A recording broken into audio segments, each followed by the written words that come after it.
Y de electricidad de la Alianza. Un edificio, Javier, que bueno, es una suerte, ¿no?, que se haya podido recuperar y verlo tal cual lucía pues hace 50, 60 años, ¿no? Es uno de los grandes, creo que es uno de los grandes hitos que hemos cumplido o que ha cumplido el Ayuntamiento en representación del municipio en cuanto a la recuperación del patrimonio, ¿no? Creo que es algo que había que acometer de una vez y bueno, y hemos sido valientes como pueblo para empezar a partir de aquí a seguir construyendo escalones, a seguir poniendo el edificio, ¿no? Javier, no se puede entender el edificio de la Alianza sin, de alguna forma, pues explicar todos los cambios, ¿no?, el proceso evolutivo que tuvo estas instalaciones que empezaron inicialmente como una fábrica de harina, ¿no?, como molino. Como fábrica de harina. Lo que pasa es que para entender la importancia de la Alianza tenemos que irnos todavía mucho más atrás, ¿no? ¿Cuándo se pone la primera piedra de este edificio? Mira, ¿Está documentado? Sí, bueno, sí, está relativamente documentado. Sabemos que el puente es el origen del pueblo, a través del cual hemos ido creciendo y es lo que justifica el nacimiento de Puente Genil. Pero es cierto que hay un elemento que, si no es el origen de la villa, sí lo ha acompañado siempre a lo largo de su devenir histórico, que es no este edificio, sino la antigua aceña que estaba ubicada en donde hoy nos encontramos. Está documentado del año 1490. En el año 1490 ya hay un documento que está en el archivo ducal de Medinaceli, donde se hace referencia al pontón de Don Gonzalo, llamándolo algo así como el lugar donde hay aceña de pan de moler, ¿no? Estamos hablando del siglo XV, 1490. El final del siglo XV. Posteriormente, en 1700 y poco, 1732 aproximadamente, se construye una segunda aceña, todo esto vinculado siempre a los marqueses de Priego, a partir de 1501, anteriormente a la casa de Aguilar, ¿no? Sabemos que esto era un monopolio y además era obligatorio. Todo aquel que tenía que moler grano había que pagar y había que traer aquí obligatoriamente el grano, no se podía llevar a otro sitio.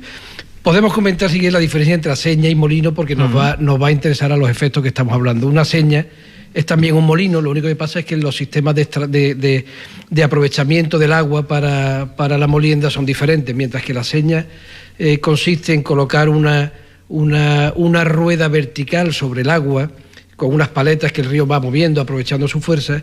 El molino, en cambio, la rueda, por decirlo muy simplificadamente, esa rueda va en horizontal, va tumbada, y entonces hay que hacerle una serie de canalizaciones, de conducciones, para que haya una entrada continua de agua hacia esa rueda, que es la que hace funcionar el molino. Digo que en 1700 y pico tenemos la segunda aceña, y en 1807, o a primeros del siglo XIX, ya se construye, pasa a ser un molino, ya se introducen una serie de... Estamos todavía en 1807, estamos todavía con los señoríos vigentes.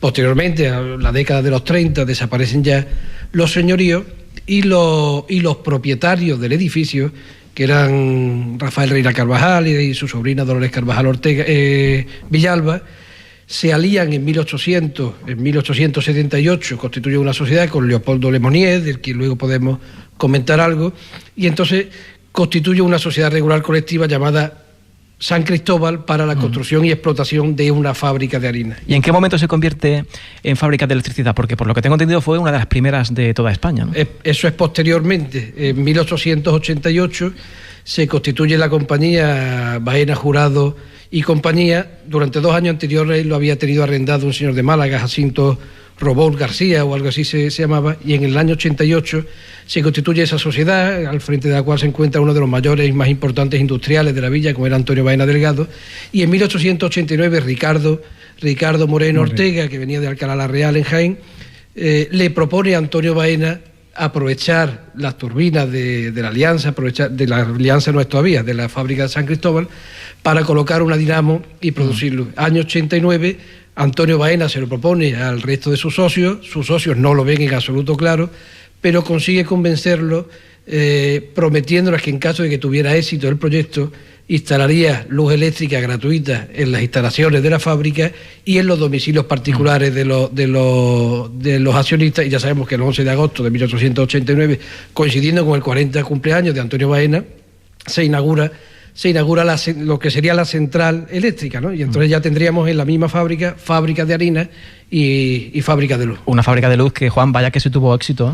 Sí, bueno, además es que representaba porque aunque hay documentos controvertidos, creo que la primera experiencia se hizo, y fue el rey Alfonso XII, y presentaron las bujías, pero en Santander, en los Altos de la Magdalena, y se presentó como algo, podríamos decir, fantástico, ¿no?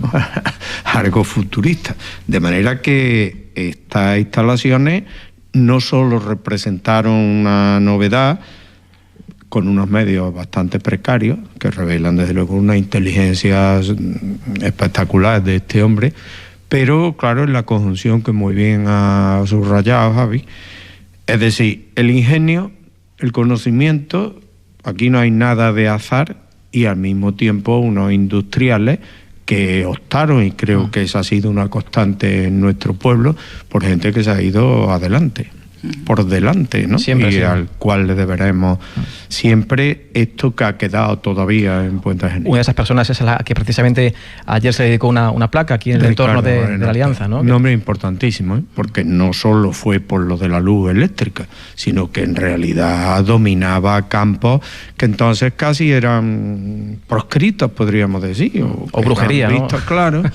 Bueno, incluso la reforma de la purificación la dirigió... Sí, y la de Jesús Nazareno. La dirigió Ricardo. Claro, es que es una innovación, ¿no? O sea, el siglo XIX, que en los otros sitios estaba dormido, aquí en Puente Genil adquiere una aceleración imponente. Y eso lleva a una serie de reformas totalmente audaces, que luego tuvieron una continuidad. Oye, Javier, ¿y Leopoldo Lemonnier dónde entra en este capítulo de la Alianza? Leopoldo Lemonnier sabemos que es un ingeniero que fue discípulo de Eiffel, de la Torre Eiffel de París, que llega a Puente Genil en la década de los 60 del siglo XIX, vinculado a la construcción del puente de hierro, vinculado a la línea ferroviaria.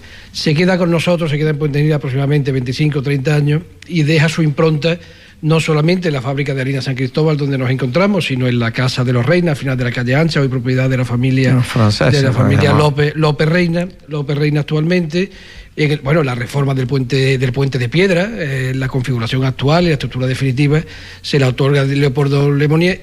La casualidad que encontramos al final de la calle Feria, en el Señor de Río, y que cualquiera que vea la fotografía de aquella época y pase hoy por la casualidad, de verdad, pena, ¿eh? Se le tienen que caer dos lagrimones.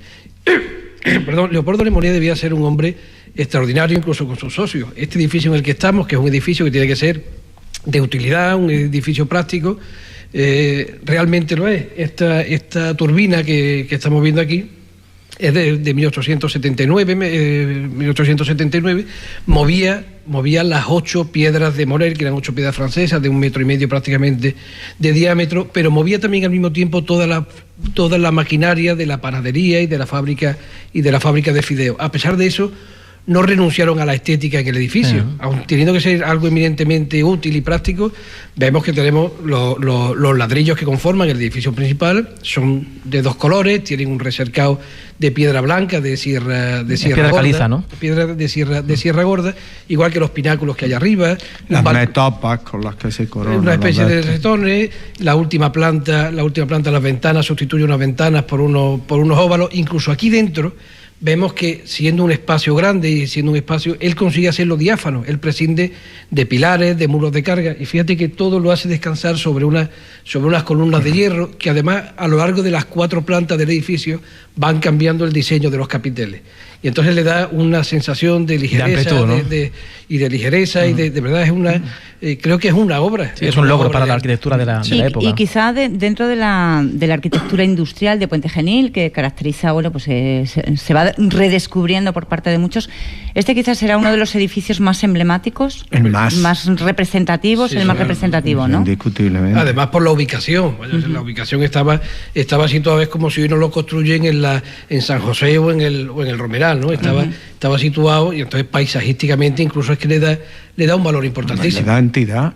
Luego además tuvo una continuidad en Rodrigo García, otro hombre que creo que habría que ir pensando en la reivindicación, puesto que otra serie ya de edificios, quizás más destinados al ocio, como puede ser Café de Palomo, que hoy es el casino, y todas estas obras las realiza, ¿no? Es decir, que abrió en un momento determinado opuso una base para que después la evolución urbanística sea muy singular, que hoy es lo que le llama la atención a la gente, ¿no? Porque claro, llega a sitios donde el barroco es predominante, pero aquí ese finisecular, ese arte finisecular, ese urbanismo es lo que llama poderosamente la atención y debemos de defender. Bueno, no movete del sitio. Bueno, he dicho Yolanda de cosas que saben Juan y Javier, ¿eh? Bueno, yo estoy aquí, yo con todos los datos, todas las cosas, yo creo que si están nuestros oyentes, seguramente estarán tan reescucharlo para digerir toda la información que nos han dado. Eso es un programa... Y no hemos llegado a hablar de la alianza, que no hemos quedado anclados en la fábrica de harina San Cristóbal. Sí. Bueno, vamos a hacer una parada porque llegan enseguida las noticias de la 1. Hacemos una pequeña pausa para conocer qué está pasando en España y en el mundo a la 1 en punto, y enseguida regresamos hoy haciendo Puente Genil en la Onda desde la antigua fábrica de harinas y electricidad de la Alianza. No se vayan, enseguida regresamos.